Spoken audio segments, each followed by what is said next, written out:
Onde está a cultura? A cultura está em todos os cantos do Brasil. E com o Instituto Cultural Vale, vamos valorizar ainda mais nossas manifestações culturais. Ao todo, são mais de 200 projetos criados, apoiados ou patrocinados em mais de 160 municípios. Onde tem cultura, a Vale está. Apoiando e valorizando nossa cultura, crescemos e evoluímos juntos. Então, vamos convidar os nossos autores de hoje, Heloísa Starling, Miguel Lago e Nilton Binhoto, que vai conduzir a conversa hoje. Bem-vindos! Eles falam sobre o livro Linguagem da Destruição, a Democracia Brasileira em Crise, da Companhia das Letras.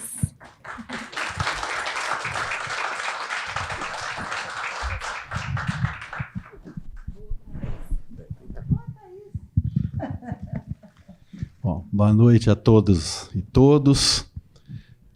Eu queria começar agradecendo, então, o convite que nos foi feito pelo Sempre um Papo, né, pelo nosso Afonso, que infelizmente, né, se encontra adoentado, então não está aqui hoje conosco.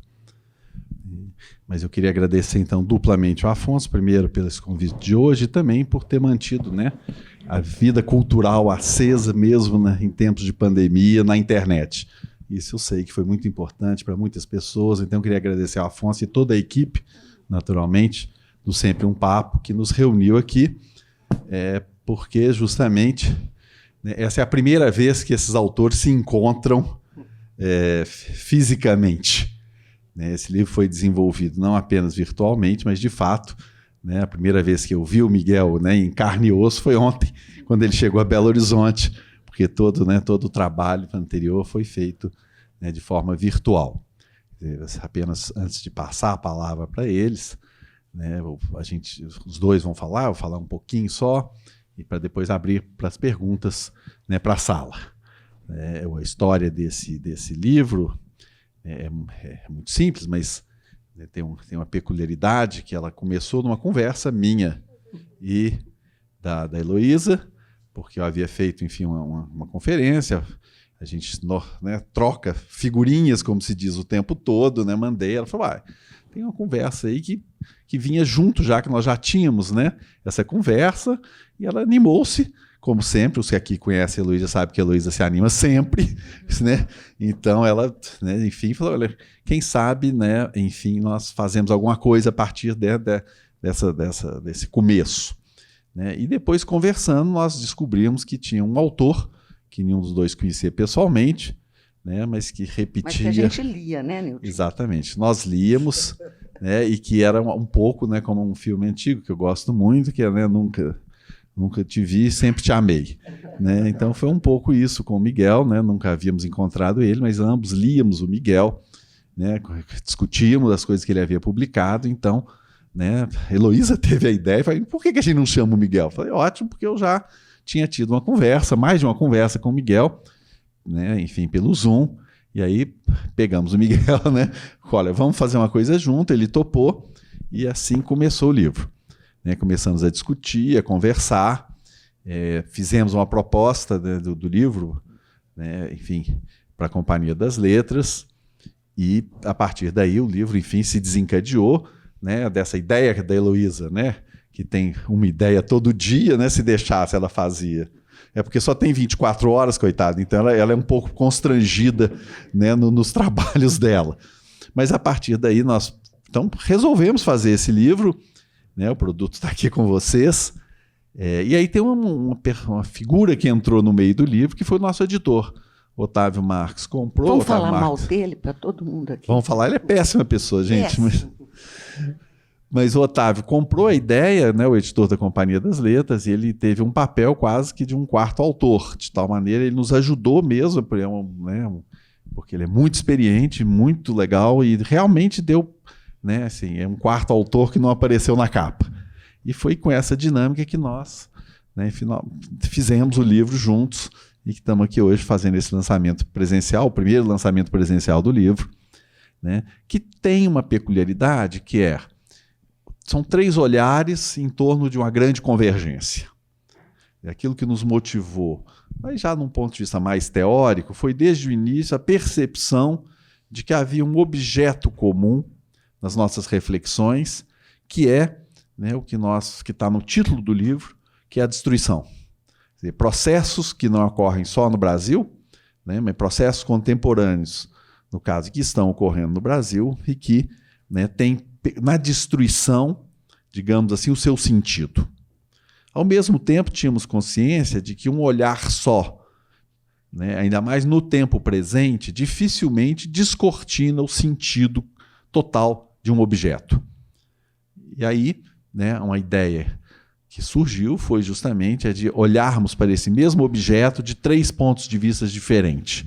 Havia uma convergência muito forte e apostávamos que, fazendo esse giro de olhares, né, em torno de um mesmo objeto, nós enriquecíamos a visão do objeto sem termos a pretensão, em momento algum, de oferecer uma análise total do tempo presente. Nenhum de nós, nem os 3 juntos, nunca imaginávamos que iríamos oferecer para os nossos leitores uma chave completa, né?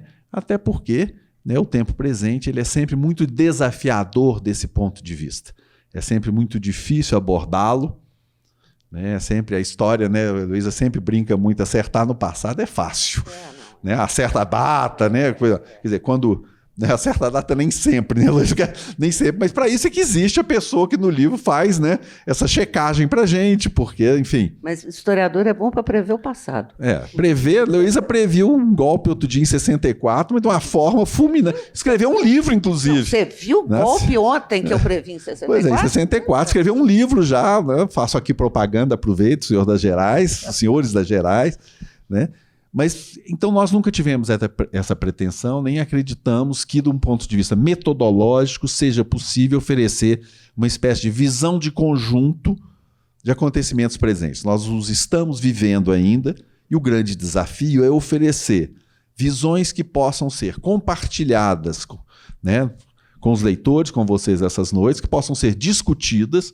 Nós vamos ter tempo para pergunta, por isso mesmo, é essencial, né? E que, no entanto, sejam, ao mesmo tempo, uma tentativa de compreensão, né, do que está acontecendo. Então, essa é a estratégia que nós bolamos, desenvolvemos, né, uma historiadora, né, um cientista político e alguém que vem, né, um professor de filosofia, que é o meu caso. Né? Então, foi a partir desses 3 olhares que nós procuramos, né, assim, oferecer algo, né, reflexivamente sobre, né, esse objeto. Né, objeto que nos pareceu, digamos assim, difícil de ser contestado, que é o grau de destruição que nós estamos assistindo, né, na cena pública, né, do patrimônio público, né, do patrimônio do país, enfim, o patrimônio biológico do país, e por aí vai. Então, esse livro é a síntese dessa procura, né, desse desejo, né, de pensar. Bom, nossa dinâmica aí, hoje muitos aqui são habituês do Sempre um Papo, então nós teremos por em torno de 1 hora, né, de conversa, nós vamos, né, seguir um pouco, né, a dinâmica do livro, conversar um pouco e depois, claro, conversar com vocês também, com aqueles que assim o desejarem. Né? Manda o Miguel falar. Não, eu te prometi que as coisas difíceis eram para você. Então, falar primeiro é sempre mais difícil. Você podia ser gentil com as moças, né? Dá dificuldade para o Miguel. Então tá. Bom, então vamos seguir. O primeiro capítulo é do Miguel. Né, exatamente. Já que o primeiro capítulo é do Miguel, né, o Miguel então começa a falar, depois nós passamos para a Heloísa. Miguel. Bom, obrigado por nos receberem aqui no Sempre um Papo. É uma honra estar aqui em Minas. Sou carioca, estou muito feliz e muito acolhido por estar aqui. Para mim é uma... Enfim, quando eu recebi esse convite do Newton e da Heloísa, eu fiquei, né, feito um pinto no lixo, assim, fiquei feliz da vida, porque realmente, né, eu já lia muito vocês dois, então para mim era uma honra extraordinária poder escrever com vocês. E eu acho que é isso, né? A gente partiu dessa ideia comum da destruição, da gente entender que o Bolsonaro, né, ele disse isso logo no início do governo dele, né, ele disse que ele não vinha para construir nada, né, ele não sabia o que ele ia construir, né, ele tinha que desconstruir muitas coisas, ele usou esse termo, que mostra que ele né, foi aluno do Derrida, ele realmente tem um desenvolvimento, né, muito, muito forte, muito sólido, mas tinha que desconstruir tudo que está aí para depois alguém construir. Então, assim, não é com ele a construção, o que tá no caminho dele é a destruição. E isso ele cumpriu com qualidade, inclusive, né? Foi uma promessa de campanha que ele, de fato, tem destruído todo o Estado administrativo brasileiro, né? Item por item, né? A gente fala muito do atentado à democracia, às instituições democráticas, que é evidente, mas eu acho que tem uma coisa mais profunda ainda, né? Quer dizer, de você tentar destruir qualquer tipo de institucionalidade, né? E aí eu acho que, bom, a Heloísa fala isso muito, né? Que a ditadura militar, com todos os seus defeitos e todos os seus problemas, havia algo de construção institucional na ditadura militar, né? Havia uma visão de país que a gente discorda, que tudo mais, mas existia alguma institucionalidade. No Bolsonaro não há qualquer institucionalidade, né? Então a destruição do Estado administrativo é a destruição do tecido social, então é a destruição das ONGs, dos movimentos sociais, é a destruição do politicamente correto, então inclusive de convenções sociais que nós temos para viver em conjunto. É basicamente tudo que coloca um freio, né, na nossa capacidade como indivíduos de exercer o poder sobre outra pessoa, ele está tirando da gente. E isso ele fez muito bem, e eu acho que grande parte da resiliência e da força que o Bolsonaro tem está justamente aí, nessa autorização que ele fala, né? No 7 de setembro foi muito curioso, porque os bolsonaristas disseram muito, né? Gritavam esse lema, eu autorizo, como se o povo estivesse autorizando o presidente a fechar o STF, ou enfim, dar um golpe. Mas eu acho que o Bolsonaro, todo dia, desde a eleição dele, o que ele está dizendo para toda a população brasileira, que quer exercer aquele seu micropoder sobre outra pessoa, quer exercer uma pequena repressão sobre outra pessoa, eu autorizo, o presidente te autoriza a fazer isso. E eu autorizo porque eu estou aqui dando o jeito de tirar as ONGs que te impedem de fazer isso, tirar as instituições administrativas que te impedem de fazer isso, inclusive desconstruindo a linguagem que te impede ou te inibe em algum lugar de fazer isso. Então, eu acho que nesse lugar acho que a gente se encontrou muito, e aí eu vou passar a bola agora para a Heloísa um pouquinho. Olha só, não, eu acho que é isso mesmo que Newton e o Miguel falaram, e eu acrescentaria 3 coisas, talvez. Uma, que no meu caso, o ponto inicial era o profundo desacerto que eu via, o que é que está acontecendo com a sociedade brasileira, né? Por quê? Evidentemente, nada disso pode ser possível se não houver... o governo não faz nada sozinho, né? Então, o que me preocupa, né, e que me colocou para mim as questões que eu discuti com eles, tinha esse pressuposto, quer dizer, o que aconteceu, que tipo de processo, né, de degradação aconteceu na sociedade brasileira para que esse tipo de linguagem possa funcionar. E a segunda coisa era pensar que nós estávamos vivendo.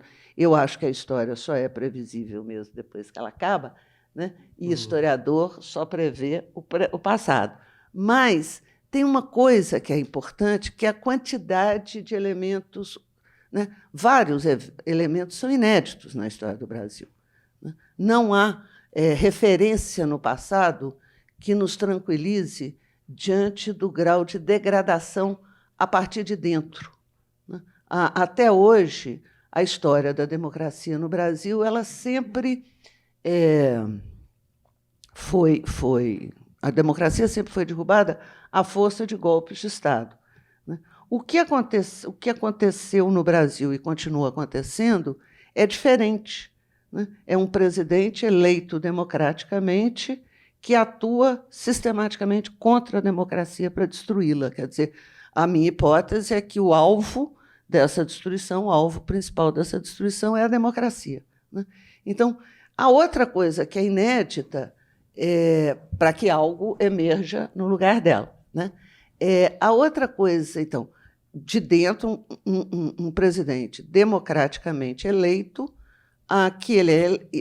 cuja ação é destruir a democracia no país por dentro, né?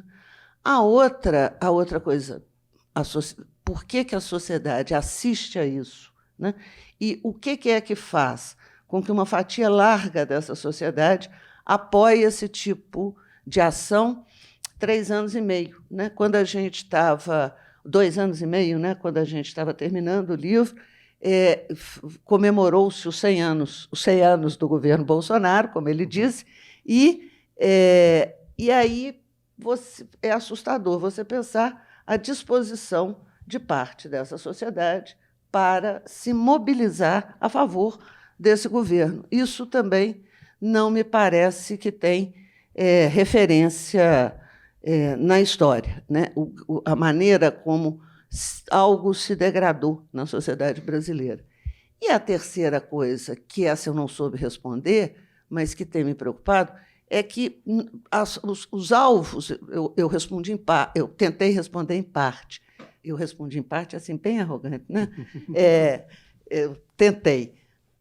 Mas tem uma coisa que é interessante de pensar, que é o tipo de estratégia que está sendo mobilizada na destruição, né? Aquilo que, até mesmo porque é mais fácil eu encontrar elementos no passado, então eu digo assim, o que ele está fazendo com a história é revisionismo. Não, ele precisa reescrever a história do Brasil, isso não tem nada de revisionismo, né? O que está sendo feito com a cultura brasileira, né, é porque a cultura brasileira, né, os artistas são transgressores? Não. É porque, se nós queremos nos imaginar como país, nós precisamos da imaginação cultural. É essencial que ela seja destruída, né? Então, não é uma coisa menor. É como se, quando eu leio no jornal, eu vejo as indicações dizendo isso. Não, isso é um revisionismo histórico. Não, isso é porque esses artistas, francamente... Não, isso é uma estratégia que precisa ser considerada como tal. Porque se eu perco... E reparem, nós estamos perdendo a imaginação cultural, né? E se eu perco a imaginação cultural, como é que eu me imagino como Brasil, né? Se nós somos uma comunidade imaginada. Uhum. Então, esses elementos, quer dizer, no caso da história, eu consigo ver. No caso da imaginação, eu tinha vontade de pensar mais sobre isso e sobre outras coisas, mas esses procedimentos são inéditos, né? Nós podemos pensar que a ditadura militar ela fez uma grande apropriação da imaginação cultural brasileira, mas ela não destruiu essa imaginação. Ao contrário, né? Se vocês escutarem a musiquinha do Sesc Centenário da Independência, Dom Pedro I é Dom Pedro do Grito, aquilo ali é matador. Tá? Nós podemos discutir francamente o conteúdo daquilo ali, mas a marchinha é muito boa, né? Então, aciona o gatilho para que eu me imagine. Não sei se eu estou conseguindo explicar, mas é muito bom, né? É diferente de hoje. Então, tem uma série de elementos que eu acho que a gente precisa pensar como sendo inéditos na história, até mesmo para nos tirar da zona de conforto que a previsibilidade nos dá, né? Então, se eu digo, é assim, porque no passado foi assim, fica mais confortável. Então, eu sei como fazer, né? Então, foram esses os 2 movimentos. E aí, o terceiro foi tentar entender, mas então isso que está acontecendo, se não tem precedente, como é que eu vou entender isso? E aí eu fui estudar a diferença, e acho que esse resultado pode ser bem discutido pelas pessoas, e talvez elas avaliarem se funciona, que nós não estamos lidando com um governo nem autoritário, no sentido que nós vimos lá na ditadura militar, nem com um governo conservador. É muito confortável para o Bolsonaro e a turma dele se colocarem como conservadores, porque isso lhes dá um lugar, inclusive, no campo político de disputa, né? Mas eles não têm nada de conservador, é reacionário. E aí eu fiquei pensando uma coisa que é o seguinte, bom, mas reacionário, desde o meu tempo de movimento estudantil, lembra, Nilton? Que a gente falava, fulano é reaça, né? Era um adjetivo, tá? Não era uma coisa, né? Significa eu indicar. Sempre os outros, né? Sempre os outros. Não, nós dois nunca fomos. Você talvez um pouco mais. Conservador. Aquele negócio seu de movimento operário, lembra? Então, mas olha só, gente, uma coisa que me espanta o reacionário. Então, é a forma como até hoje nós usamos para dizer de alguém que está na extrema periferia da direita, né? Mas aí, quando eu fui estudar, fui perguntar para o passado, aí o passado responde, né?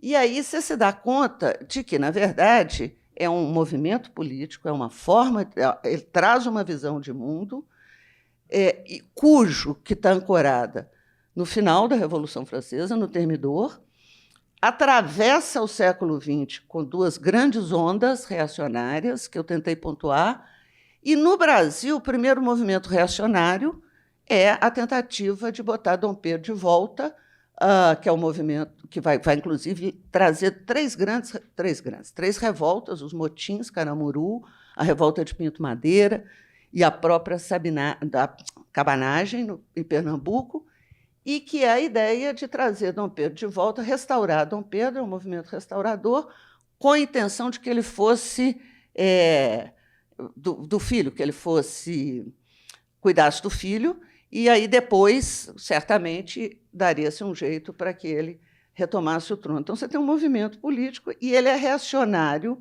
em dois sentidos. Ele é reacionário porque o reacionário tem duas âncoras, né? A primeira, é preciso voltar ao passado, perdemos algo no passado, e isso precisa ser restaurado, né? Então, quando a gente ouve esse Brasil que se perdeu no passado e que era bom, né? Essa utopia regressiva, é por isso que não é só reescrever, não é só negacionismo, né? E antes que eu entusiasme aqui, a outra característica do movimento reacionário, como movimento político, como visão de mundo, desde o Thermidor, se eu falar besteira, você não precisa me corrigir, você me chuta, tá? Desde o Thermidor, ele vai reagir, e ele vai reagir contra a democracia. O objetivo do reacionário é destruir a democracia. Não há nada na democracia que se sustente, não há nada na democracia que vale a pena. Então, a forma de ação política, destruir a democracia não é uma consequência, é o alvo principal da ação política. Então, eu tentei desenhar, numa ponta, o que eu via de novo, né, e a gente discutiu, e, na outra ponta, por que essa linguagem se dissemina na sociedade, não através da racionalidade, mas do que eu roubei, lógico, dos teóricos, os afetos tristes, né? O ressentimento, a nostalgia. Esses são os afetos tristes em torno dos quais essa linguagem circula. Então, foi um pouco... Eu falei direito isso aí?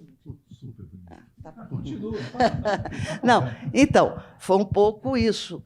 Porque a minha angústia pessoal, digamos assim, ou a gente entende o que está acontecendo e consegue reagir a isso, ou nós vamos perder a esperança. Eu aprendi com o Newton, que roubou do Hobbes, que a esperança é a certeza incerta sobre um bem que virá. Então, se ela é incerta, é preciso que a gente compreenda o que está acontecendo, tenha as ferramentas para que a gente possa enfrentar, né? O historiador, um pouco, tem que servir para isso, né? Bom, eu vou usar da minha prerrogativa de coordenador dessa mesa para instigar. Quem é que elegeu você coordenador da mesa? O Afonso. Foi o Afonso. Não, isso foi um gesto tirânico. Bom, mas aí nós cobrando do Afonso, né? Não, mas eu quero instigar o Miguel a continuar falando, porque nesse processo todo... Aquele negócio daquela parte das fake news. Que ele Isso, exatamente. Ele é bom nisso. Porque eu acho que tem uma coisa da realidade que por isso que é o nosso olhar triplo, né? Há algo que instiga a pensar quais são os mecanismos que tornam possível ações dessa natureza. né? E eu acho que, né, filósofos têm uma mania um pouco de achar lá algum mecanismo do século XIX que parece que não sei o quê, né? Mas o Miguel não é muito desse time, não. O Miguel gosta de coisa atual. Então, por isso que o texto dele chama Resiliência. Porque é uma coisa instigante, né? E eu vou falar aqui uma coisa bem boba, bem banal. É que, normalmente, se nós pegarmos a ciência política mais tradicional, atual, ela vai fazer uma série de gráficos, não sei o quê, para mostrar que, né, um governante com desempenho ruim, primeiro na economia, na saúde, nos transportes e coisa do gênero, ele vai fracassar em 1 ano. Ele está liquidado. Bom, mas nós estamos diante de uma história recente em que um governante, né, conseguiu uma proeza que é não ter feito até agora nenhuma obra importante em qualquer campo, cultural, artístico, da saúde. Na saúde foi uma tragédia total. A economia é uma tragédia total. Eu estou apenas reproduzindo, claro, palavras do senso comum mesmo. Eu estou, né, de fato, eu estou falando palavras do senso comum por isso. Mas, assim, bom, mas seja como for, um cientista político tradicional de hoje diria que não, isso não existe. Não existe esse caso, né, digamos assim, na ciência política, por exemplo, de talho norte-americano. E, no entanto, ele está existindo na história. Esse que é o desafio. Quando o Miguel fala, eu queria que eu ouvi-lo mais, quer dizer, mas que diabo faz com que alguém que erra tudo continue, né, capturando a atenção de 30% da população? Porque só para entrar um pouquinho no meu texto antes de passar para o Miguel, se nós olharmos, né, e foi meu papel de tentar olhar para o passado, aí conceitualmente, não para dizer que nós estamos vivendo no Brasil hoje um regime fascista, porque nós não estamos vivendo um regime fascista italiano de 100 anos atrás. Isso não é uma boa operação mental, né? Para mim, pelo menos, e foi o que a gente conversou muito, a gente retorna ao passado para ajudar a pensar o presente. Então, assim, Brasil tem hoje um regime fascista? Não tem um regime fascista.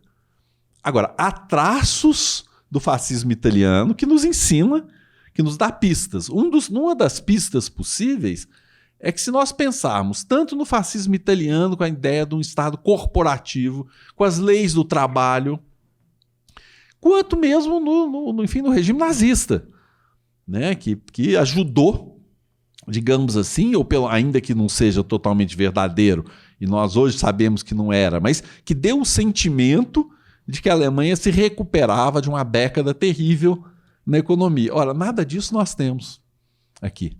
O Brasil não se recuperou coisa alguma. Na pandemia nós tivemos, né, uma catástrofe de gestão e, no entanto, né, as pesquisas atuais de hoje, né, praticamente, não sei se saiu alguma hoje não, mas enfim, as pesquisas normais dizem, né, o governo é resiliente. Eu queria passar a bola para o Miguel, porque há algo aqui que eu acho que a gente tem que percustrar no presente. Algo que é o presente que tem nos dizer.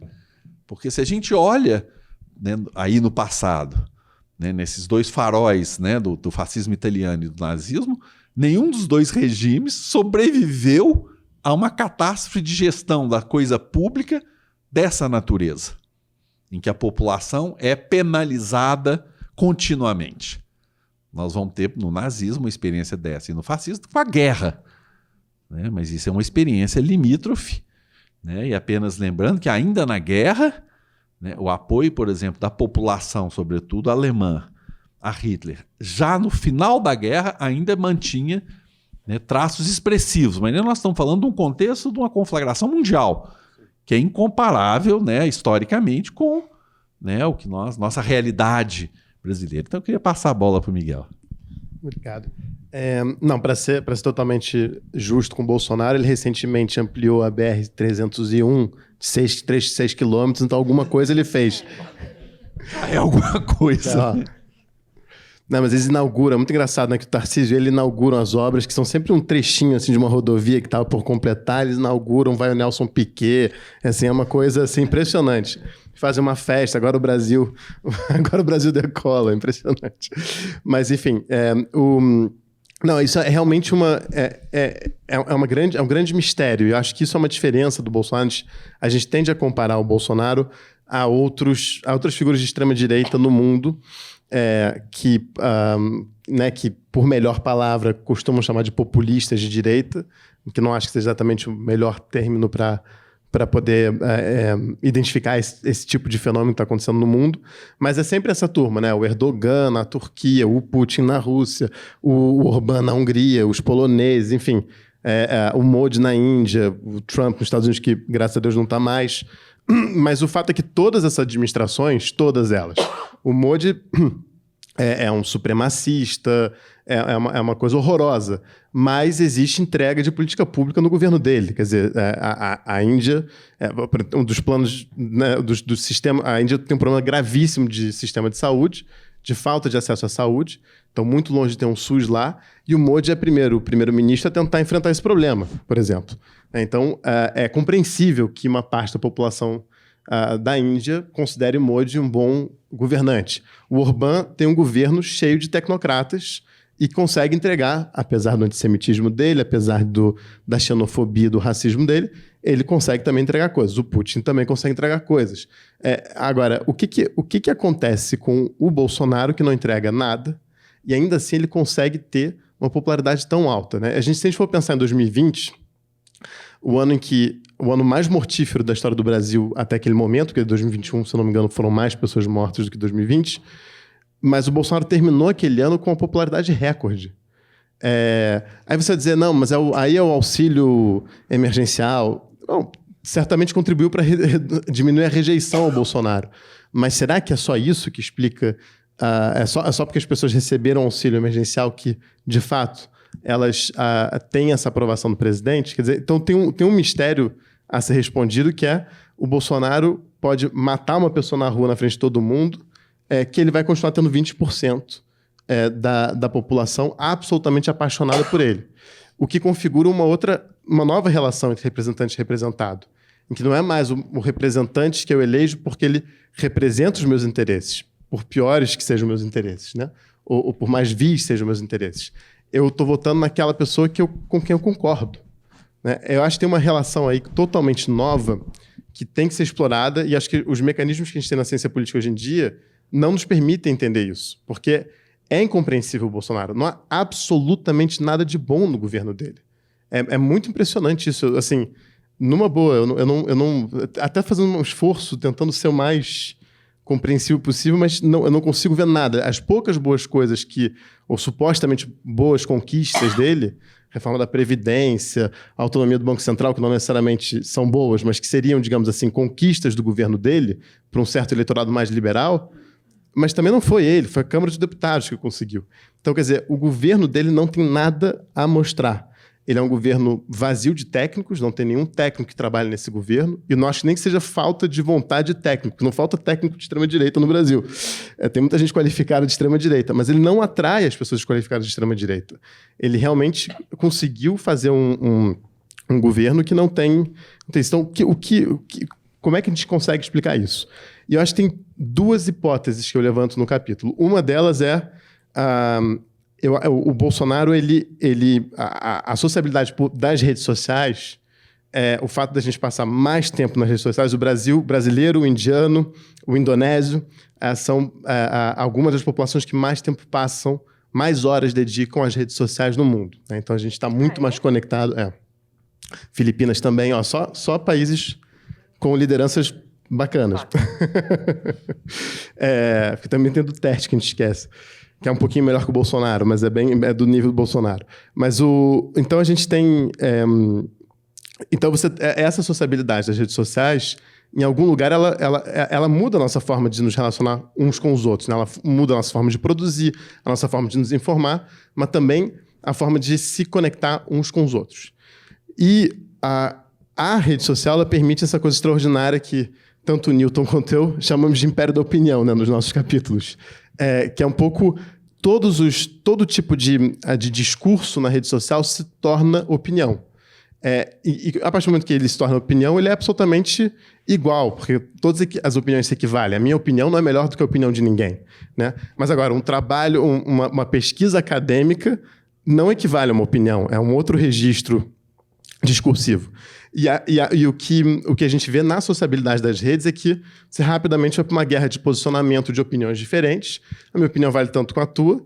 você pode ser uma pessoa formada, um doutor especialista em climatologia, mas a minha opinião sobre mudanças climáticas vai ler tanto quanto a opinião do pesquisador que de fato pesquisa o tema. E eu acho que isso contribui muito, essa abolição da autoridade, essa destruição das figuras de autoridade, contribui muito para gerar esse tipo de sociabilidade mediada pura e simplesmente por opiniões superficiais. E o Bolsonaro surfa muito bem as opiniões, porque ele tem uma opinião sobre tudo, o Bolsonaro. Ele está sempre emitindo alguma opinião sobre tudo. Ele é médico, ele é farmacêutico, ele é cientista político, ele é tudo, né? Ele é comentarista de futebol, torce para 150 times de futebol diferentes no Brasil, sempre tem uma camisa diferente de cada time de futebol, às vezes você nem identifica a camisa que ele está usando.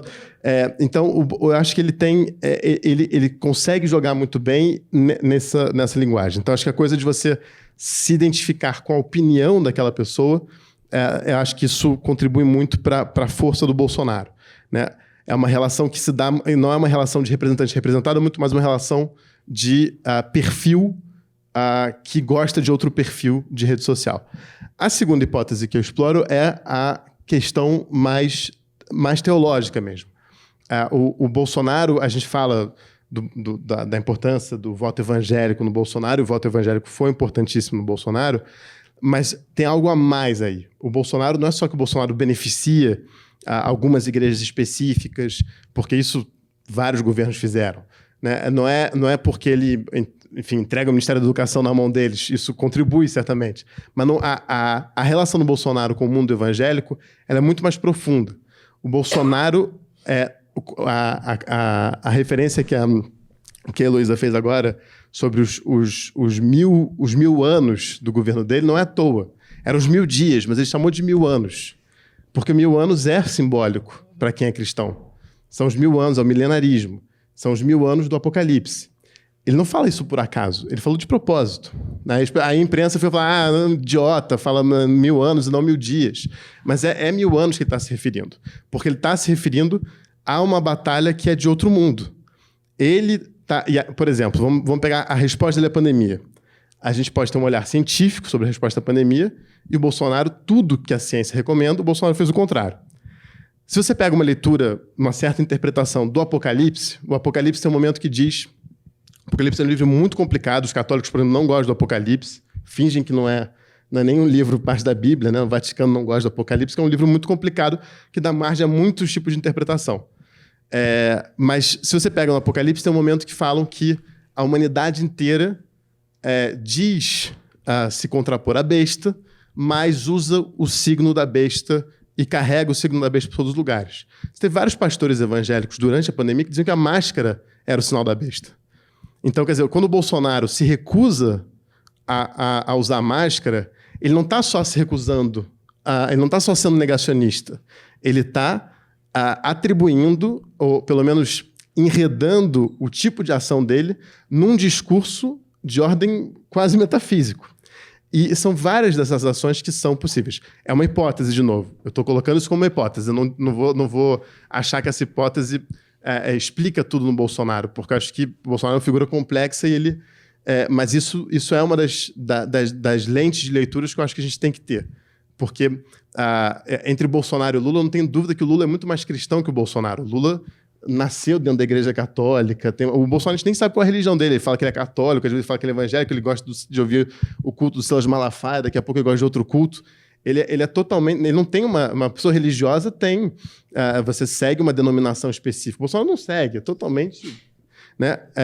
Mas não interessa, porque a forma de ação dele, ele entendeu que ele reveste de maneira quase bíblica o formato de ação dele. Né? E tudo, né? Sempre que ele chega né? Você analisa os vídeos dele em culto, por exemplo, ele sempre agradece a primeira coisa que ele está vivo.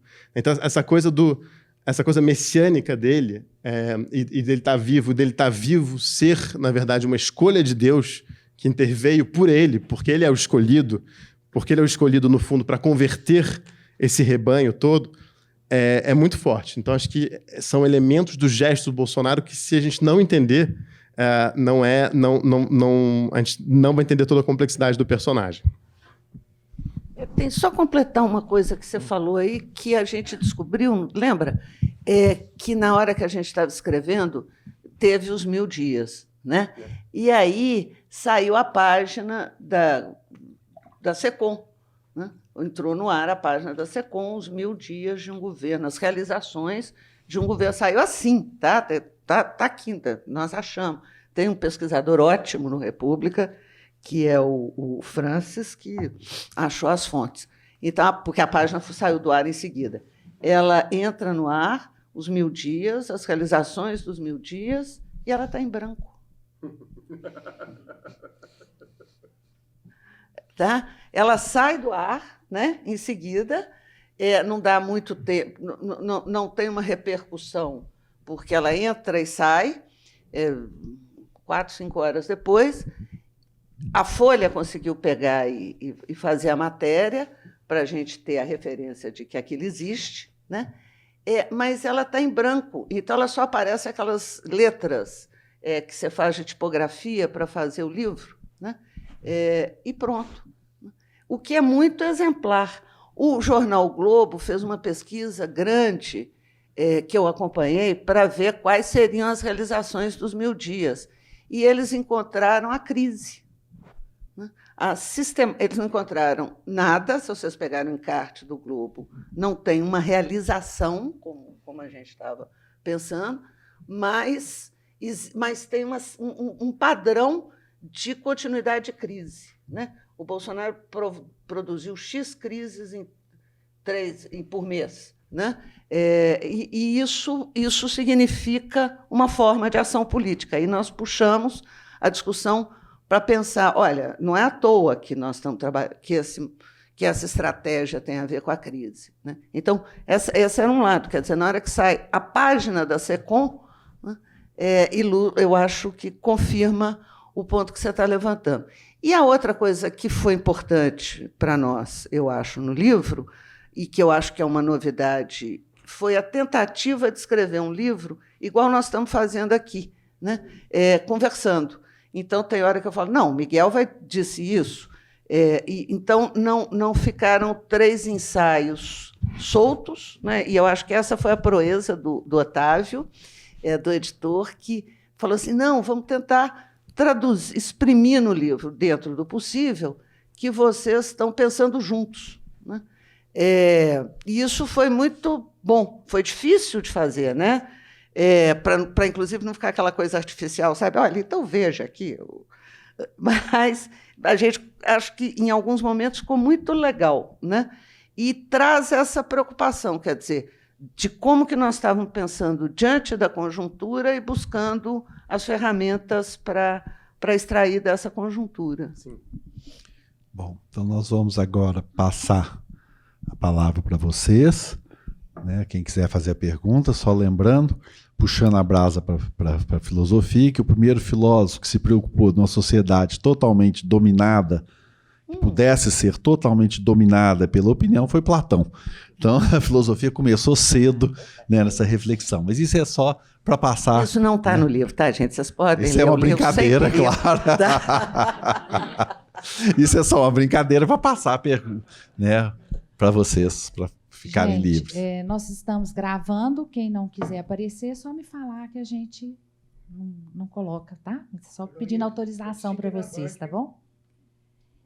Quem quer Eu não envergonhei o senhor, não, né? Eu falei direitinho, né? Alguém quer fazer alguma pergunta? Obrigada. Boa noite. Meu nome é Modesto, sou professor de Física e Matemática. Pegando um gancho, se não foi essa palavra, me perdoa, mas ela usou uma palavra que remete a muita coisa.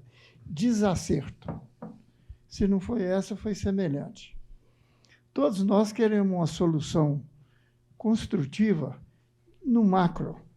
Me parece que aí é que está toda a falha humana, e já vem lá de trás. Marco Aurélio fala que foi um imperador, aquela coisa toda, e fala de uma forma muito acertada.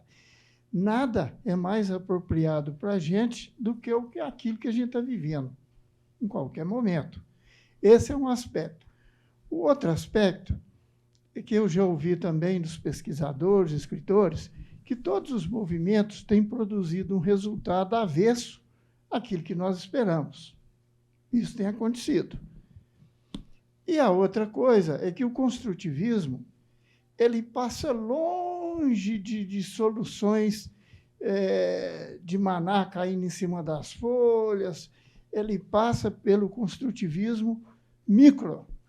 E esse somatório matemático de integral lá de Newton é que parece ser o viés correto. E aí nós teríamos que partir desses pontos. Chegarmos à nossa essência, vermos quem nós somos, e cada ato nosso, cada atitude, cada postura, como vocês estão fazendo, que seja uma semente. Eu não vejo outra maneira, não, é só isso. Muito obrigado pelos comentários do senhor, né, que é sempre importante para a gente, né, quando estamos juntos. Então, mais alguém gostaria de perguntar? Detesto o microfone. Mas vai lá. Parabéns pela Band lá, viu? Estou seguindo. Esse governo que nós temos não pode ser consequência, é consequência de um governo anterior que teve erros, assim, é tudo consequência. Então, eu queria colocar isso.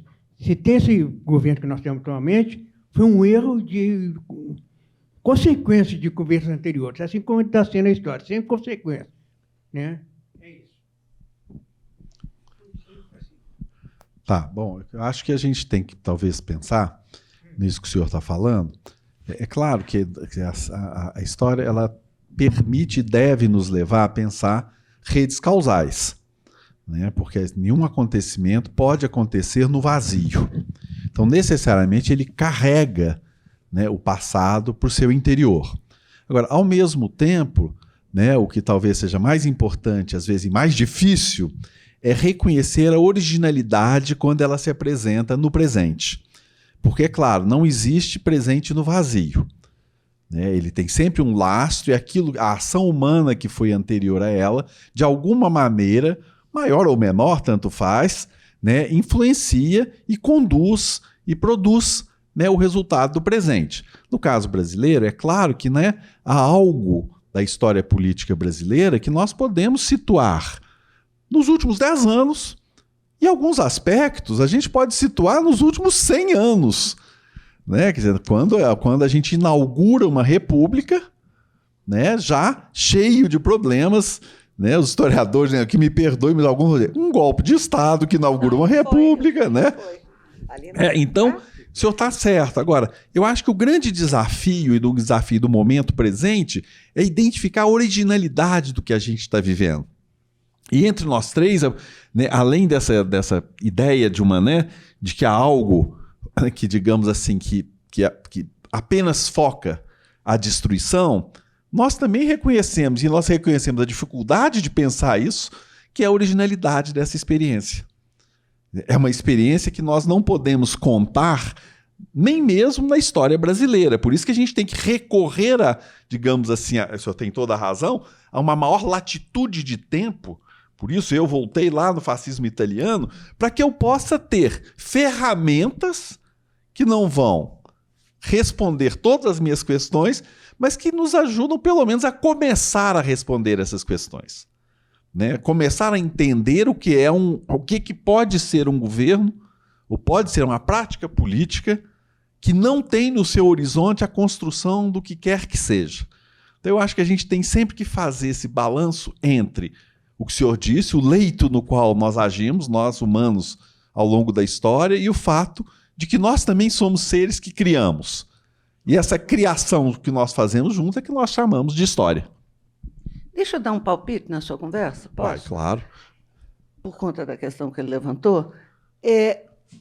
Tem um segundo ponto que talvez valha a pena a gente perseguir, que é pensar o que acontece nesse processo, para além daquilo que nós estamos identificando, e que eu concordo com o senhor, que são, eu tenho um conjunto de políticas danosas ou equivocadas dos governos anteriores, e isso traz consequências para a forma de ação da sociedade, concordo.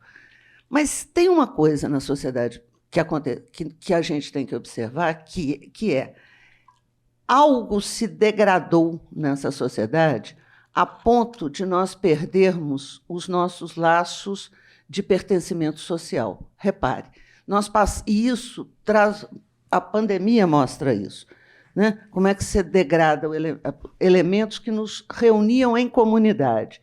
Então, e nós paramos de praticar esses laços de solidariedade ou de pertencimento e passamos a viver as nossas experiências, inclusive ruins, num momento de instabilidade, num momento de crise econômica, num momento não tranquilo da nossa história, por essa série de fatores, individualmente, ou no espaço muito pequeno da igreja e da família. Então, eu passei a viver a desigualdade, por exemplo, individualmente.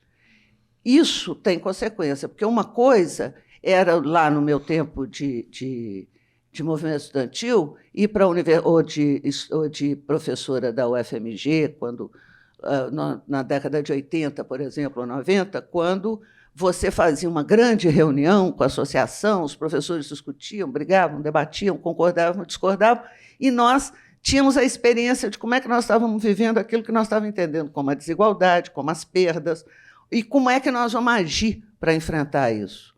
Essa degradação produziu o esvaziamento disso, né? Então, ao invés de uma comunidade, é como se nós fôssemos um agrupamento de pessoas vorazes, egoístas e voltadas para o seu interesse imediato.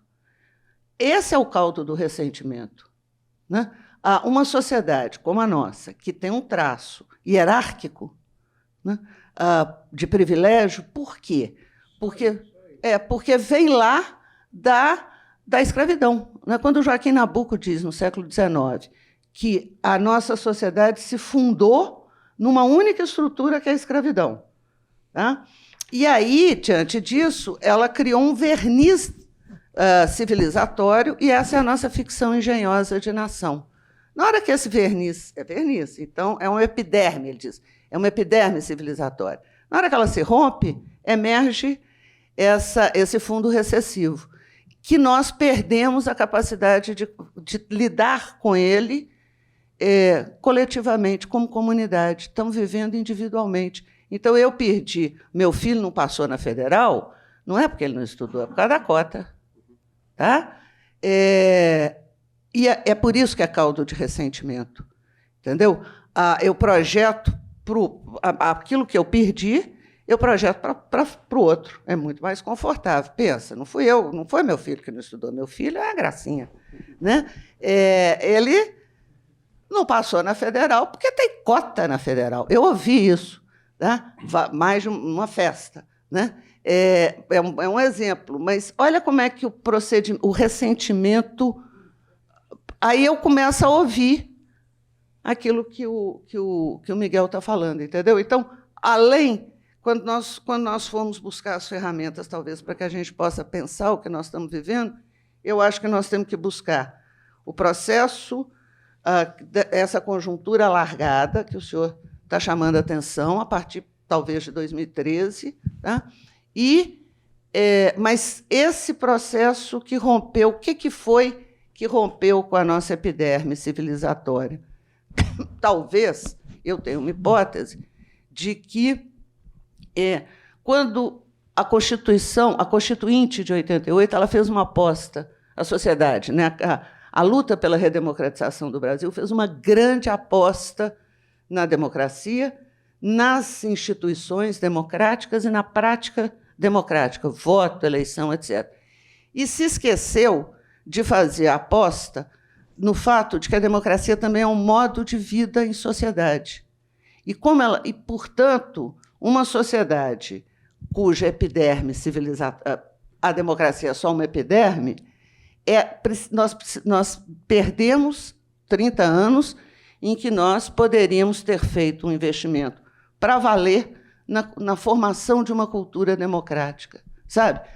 Inclusive para que nós, brasileiros, e nós vamos saber que nós temos uma cultura democrática na hora que as pessoas começarem a ter orgulho de viver numa democracia.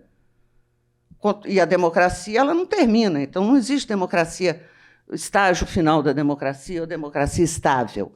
Democracia é algo que nós vamos construir, né? Mas esse processo, como cultura social, talvez ele é essencial para que a gente possa enfrentar as paixões tristes e para que a gente possa não se comportar como um agrupamento voraz, em que farinha pouca, meu pirão primeiro. Não é isso? Entendeu? Eu fico pensando isso, não sei se faz sentido. Mais alguém gostaria de se manifestar? Por favor. Bom, primeiramente, queria agradecer a... Oi, Guilherme. Esse é o Guilherme, ele é um professor de história formidável, gente. Pois é, muito obrigado, Heloísa. Partindo de você, vai para o meu currículo. Então, eu queria agradecer, parabenizar, né, a exposição, a oportunidade da gente estar aqui refletindo sobre um tema que é tão assim, pertinente, né, para a nossa leitura de mundo, leitura de país, de nação. Eu queria trazer uma questão bem objetiva. Há um tempo atrás, o Bolsonaro ele tentou criar um partido, né, que era o Aliança Brasil. E a minha pergunta é a seguinte: na opinião de vocês, se ele tivesse conseguido definir esse partido, seria mais fácil ou não a destruição dos valores da nossa ordem democrática? Ou não? Eu queria saber o que vocês pensam se ele tivesse um partido na mão, se isso seria mais fácil, essa destruição, como caminharia, né, essa destruição? Fala aí, Nilton, você sabe isso, essa parte você sabe. Deixou difícil para mim, né? Essa parte você sabe, essa parte você sabe. Obrigado, Guilherme, pela questão. É claro que assim, é muito difícil dizer qual teria sido, né? Mas eu acho que aí a gente pode pensar que grandes movimentos de extrema-direita normalmente se apoiaram sobre um mecanismo que é o partido. Quer dizer, esse é o modelo que nós dispomos para pensar a ocupação de um Estado.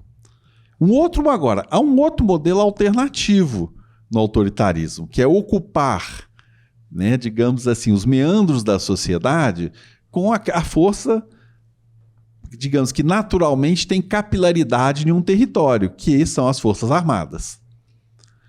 Quer dizer, nós temos então duas possibilidades clássicas, que se nós pensarmos em Mussolini, enfim, não só, mas né, mesmo em casos que aí a gente, né, pode discutir, né, Miguel, com Franco na Espanha, mas normalmente você tem, digamos, uma estrutura de base que permite você, de forma capilar, se instalar numa determinada sociedade, né? Então, o fato de que o nosso atual presidente tenha fracassado na primeira tentativa de constituição de um partido mostra que se ele deseja manter-se, digamos assim, nesse percurso, ele terá que se apoiar, no entanto, em outra estrutura.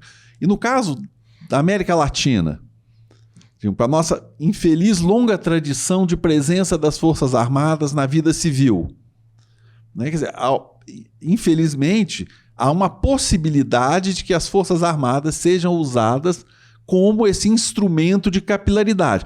Eu não estou afirmando que elas serão usadas necessariamente. Isso seria irresponsável, porque eu estaria hipotecando o futuro, né? Mas, digamos, eu vejo como uma possibilidade. Por quê? Porque as outras forças que, digamos assim, disponíveis no combate político, nenhuma delas tem a capilaridade necessária, né, para se espraiar por uma sociedade. O partido, né, foi a forma moderna, né, de espalhar o domínio totalitário, no caso, para uma sociedade. Então, eu não estou apostando irresponsavelmente dizendo que isso vai acontecer, de forma alguma. Eu só estou tentando localizar possibilidades, né? E se nós pensarmos na origem, né, do atual presidente, no fato de que ele continuamente faz apelo a essa força, né? Força aí no sentido amplo da palavra, né? Eu acho que é uma possibilidade que resta no horizonte. Se ela vai ser mobilizada, se ele vai ser capaz de mobilizá-la com esse propósito, é a pergunta de $1 milhão e que será respondida, né, no curso dos acontecimentos, não tão futuros assim. Eu acho que nós estamos diante, né, Guilherme, digamos assim, essa pergunta ela está se tornando, a cada dia que passa, mais premente. Ela está sendo posta para nós brasileiros todos. Né? Porque, evidentemente, né, nós estamos num país, né, e a Heloísa está prometendo o livro. Né, sobre isso, você está prometendo sim.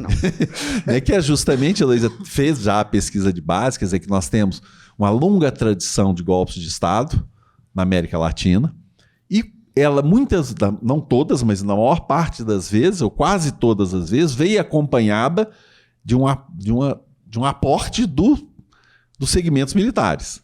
Isso pode se repetir, de novo, como possibilidade? Pode. Isso vai se repetir, eu não sei. Mas, infelizmente, é uma possibilidade inscrita na longa duração nossa, na nossa tradição, né, de convívio, e é uma possibilidade real, porque é uma força que tem capilaridade.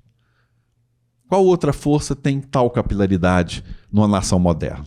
Posso fazer uma pergunta aqui? Eu entendi o que você falou, mas e a massa organizada que se manifesta, que vai para a rua, que se arma? E isso não tem a ver também? Veja bem, eu gostei da sua pergunta porque você usou o termo que permite abordá-la. Massa organizada. A massa só se organiza, a massa ela é necessariamente amorfa. Né? Ela se organiza, tem várias formas de massa, mas é preciso que você tenha, né, digamos assim, um elemento catalisador, que não pode ser um líder, pode ser uma negatividade, aqui eu estou copiando Freud, né, mas é preciso que haja um elemento catalisador. Mas o líder tem. Não, o líder totalmente, tem. Claro, exatamente. Uma massa se organiza em torno de um líder. Né? E, no caso, é possível, sim, que um líder carismático seja capaz de se utilizar continuamente da mobilização de massas. Agora, para a duração desse poder, é preciso, aí a importância da sua... É preciso que ele se organize como tal. Né? Porque o líder ele pode dar o primeiro passo, mas o passo seguinte de uma tomada de poder, né, no sentido amplo, é a organização desse poder. Ou seja, essa aposta de uma massa que se é mobilizada pelo líder carismático, ou por um princípio negativo que seja, né, você não consegue o movimento, a ideia do movimento, que é o grande fascínio, gente, que desde lá do começo do século XX é representar a ação na arena pública como um movimento. Né? E se a gente pega a história do fascismo italiano, é muito curioso, porque ele surge como um movimento, ele só se torna partido em 1921, e algum desses líderes iniciais, como Farinati, por exemplo, né, vai passar a vida inteira criticando o fato de que o fascismo tornara-se um partido. Né? Se, no entanto, a gente olha a história concreta do fascismo, né, foi porque ele se tornou um partido, voltando ao Guilherme, que ele pôde durar no poder. Porque, né? Então é interessante o que você falou, porque a massa ela é um instrumento muito favorável à conquista do poder. Né? Mas não necessariamente a dominação perene das forças sociais, porque... Bom, você faz uma manifestação hoje, outra amanhã, não tem, mas você não domina só desse jeito. Você até derruba um poder constituído, mas você não mantém um poder desse jeito. Como é que você mantém a conquista, exatamente, né, Maquiavel? Exatamente. Obrigado, Luiz. Bom, nós temos tempo ainda para mais uma pergunta. Já havia aqui. Boa noite. Meu nome é Thales, eu sou advogado e quando a Heloísa falou dessas paixões tristes, eu me lembrei muito da questão do complexo de vira-lata do Nelson Rodrigues. Eu acho que nós chegamos a um ponto seguinte, olha, tudo bem, nós somos isso mesmo, vira-latas, somos fracassados, não temos futuro, não temos perspectiva, nunca vamos ser os Estados Unidos, nunca vamos ser a China. Então, encontramos o nosso espelho do que é essa nossa mediocridade nessa figura trágica, né, que nós temos aqui hoje nos governando. Né? Esse é o primeiro aspecto que eu queria mencionar. O segundo, com relação às ferramentas que o Newton estava mencionando, primeiro, uma ferramenta que eu acho que nós deveríamos analisar um pouco mais essa paixão com Putin. O que está por detrás disso? Especialmente nas questões do comportamento do Estado russo em relação aos modos de vida, né? O uso, sobretudo, da força da Igreja Ortodoxa lá na repressão a movimentos de orientação sexual que não são heteronormativos, né? Segundo o padrão definido pelo Estado russo, né?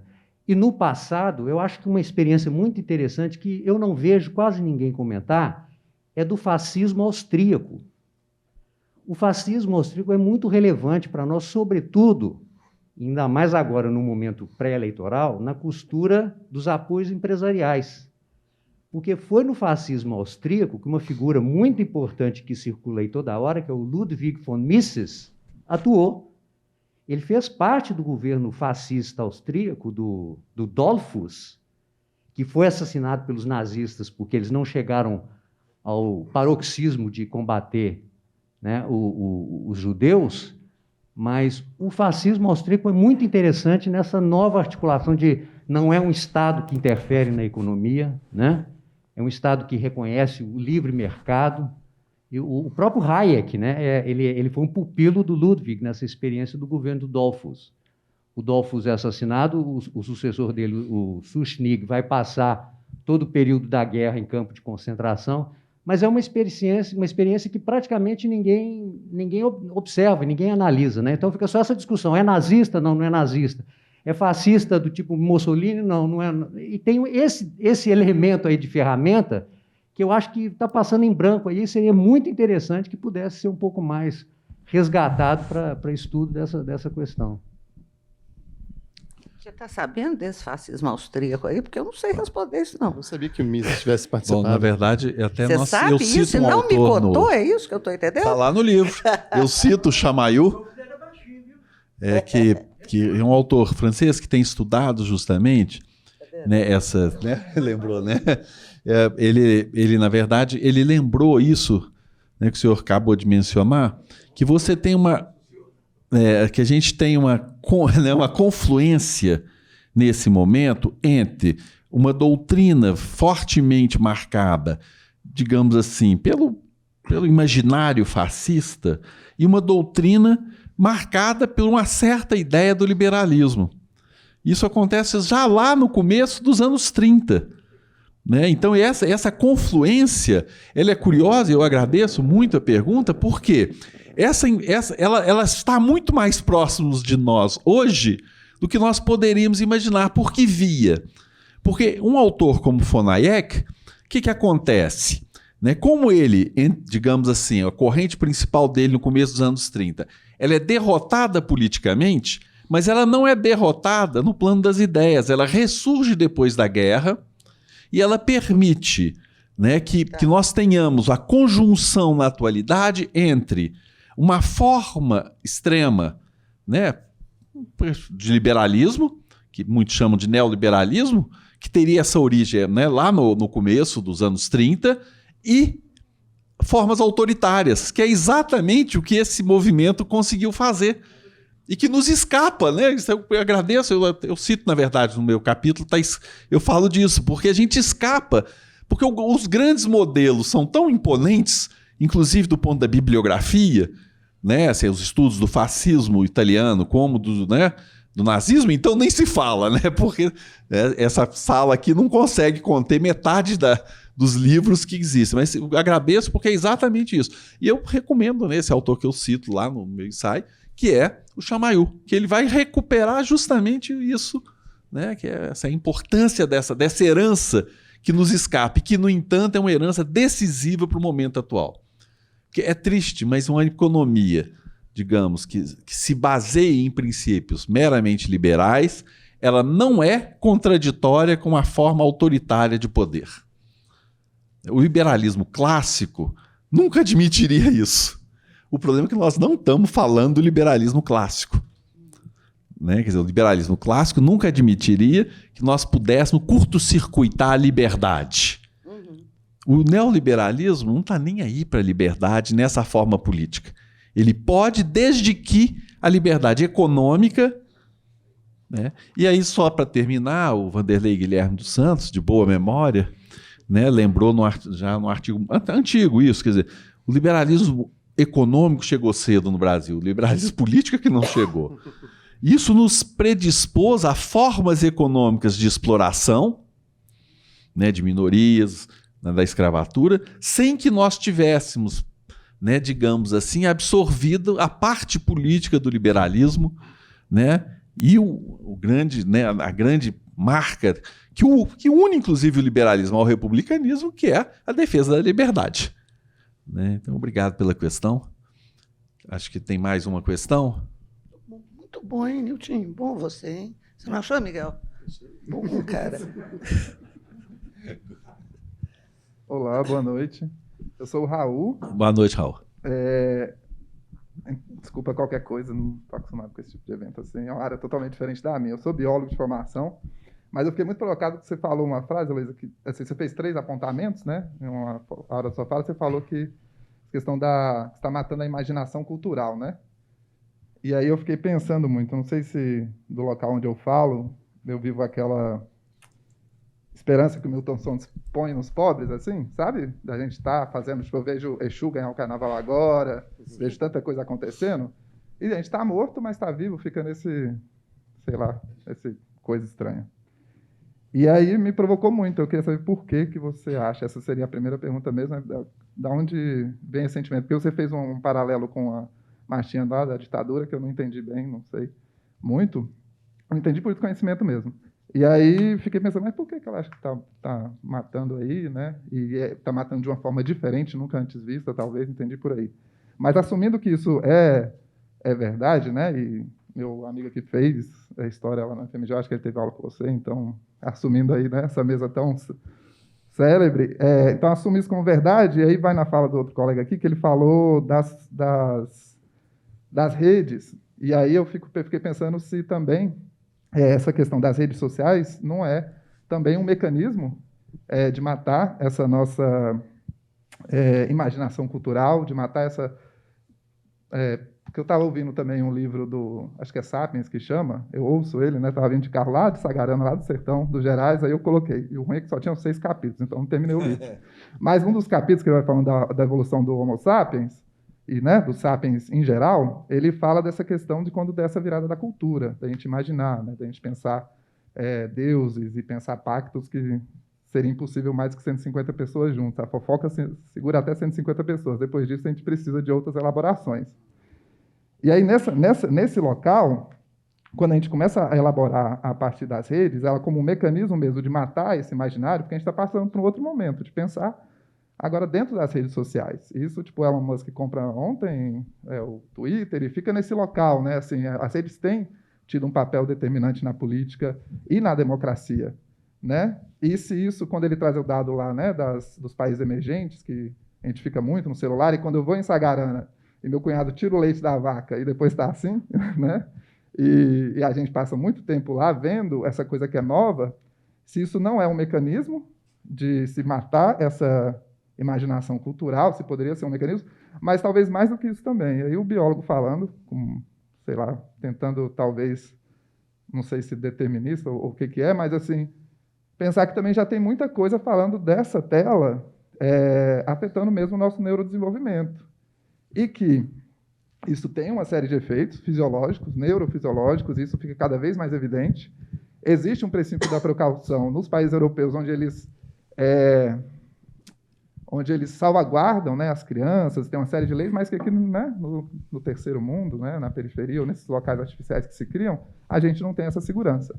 E aí a segunda pergunta seria nesse sentido, se vocês chegaram a dialogar sobre isso, e se, porque vocês falaram que escreveram, né, conversando um pouco mais, e se nessa morte dessa imaginação cultural, você acha que tem qualquer caldo aí, se vocês chegaram a conversar sobre isso?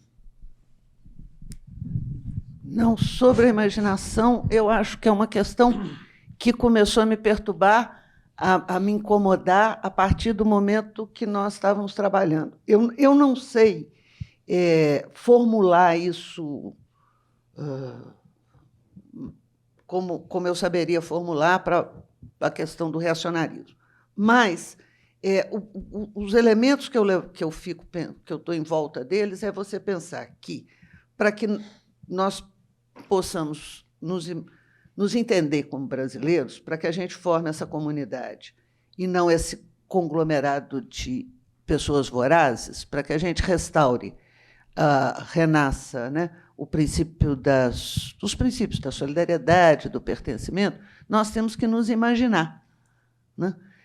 A cultura brasileira, nas suas diferentes manifestações, ela foi o tempo todo essencial para que nós construíssemos, inclusive, as diversas imaginações, né? Ela é múltipla e ela produz não só essa construção, mas, se você pega a canção popular, por exemplo, você tem um pensamento sobre o Brasil, né? Então, como é que nós podemos pensar o Brasil? Como é que nós podemos nos entender? Como é que nós podemos pensar elementos da nossa história? E aí você começa a se reconhecer ou se desconhecer, e, portanto, você tem que intervir nesse lugar, entendeu? Na hora que esse lugar começa a ser destruído, seja por asfixia, né? Asfixia, inclusive financeira, né? Seja porque ele é degradado, uma característica muito importante que eu acho do processo de destruição que nós estamos vivendo é como que são escolhidos para os órgãos para comandar as políticas do país aquilo que a Hannah Arendt chamou, a tradução não é muito boa para nós, mas que é aquela camada, ela chama de ralé, tá? É aquele que não é no sentido econômico, mas é no sentido político e existencial. Em qualquer área profissional, você tem ali um resíduo de pessoas que não vão, que são medíocres, né? E que cultivam, inclusive, o seu ressentimento em função disso. São essas pessoas que são acionadas para comandar os órgãos, e elas são contra os órgãos que elas comandam. Entendeu? Então, a destruição é dupla. Quer dizer, quando a Hannah discute a importância da ralé para esse tipo de ação de destruição, você fala assim, pô, ela viu o Brasil, né? Porque basta pegar o Ministério da Educação, né? Mas pensa a cultura, pensa como, inclusive, se você pensar a Fundação Palmares, não precisamos pensar só na Secretaria de Cultura. Então, pensa como você tem personagens que são contra aquilo que eles comandam e eles estão ali com o objetivo de explodir o ressentimento porque não deu certo comigo, como é que vai dar com você, né? Então, você asfixia e destrói. Num país, num governo que depende, a cultura brasileira depende muito de que ela seja reconhecida, inclusive, pelo Estado. Ela não depende só de financiamento, ela depende desse reconhecimento, né? Então, essa é uma forma de eu destruir. A outra é degradar. Entendeu? O que aquele sujeito fez na Fundação Palmares, ele degradou a Fundação Palmares, né? E aí as pessoas olham para aquilo e não reconhecem aquele espaço como um espaço que vai acionar a sua imaginação e te permitir a comunidade imaginada, entendeu? Aquela manifestação. E a terceira é eu dizer que eu vou usar o recurso público para arma, né? Eu vou financiar, a Lei Rouanet está financiando livro de arma. Então, é uma estratégia, não é por acaso, né? Então, é nesse sentido que, se você elimina o que não impede que eu resista. O Exu, é o Exu, né? Então, tem a ver com a resistência, tá? Mas nós precisamos resistir, talvez, de uma forma um pouco adiante a essa, né? Talvez para que a gente possa dizer não. A sociedade precisa dizer não, né? Uma fatia da sociedade precisa dizer não. Mas eu concordo com você. Não, ainda temos escolha. E o Exu está nos dizendo isso quando ele desce na avenida em São Paulo, daquele jeito que ele desceu. Foi muito impressionante aquilo, né? Eu concordo com você. E não é por acaso que é o Exu. Mas veja que, por outro lado, o desastre é muito grande. Então, quando eu pensei, e eu disse que era inédito, Porque quando eu penso na ditadura militar, ela não fez essa destruição, ela se apropriou. Então, ela pegou o mecanismo do recurso público lá, da cultura, escolheu um excelente compositor e falou com ele assim, vai lá e faz uma marchinha para exaltar a relação que nós queremos estabelecer com Pedro I. Entendeu? Então, ao contrário, tanto que, na hora que se eu cantar a marchinha aqui, o Nilton vai pegar a carona no refrão, entendeu? Porque olha que não é para eu pegar carona é difícil, porque eu não sei nada de música. Mas, né? Mas nessa eu sei. Você lembra você cantando ela para mim no telefone? Exatamente.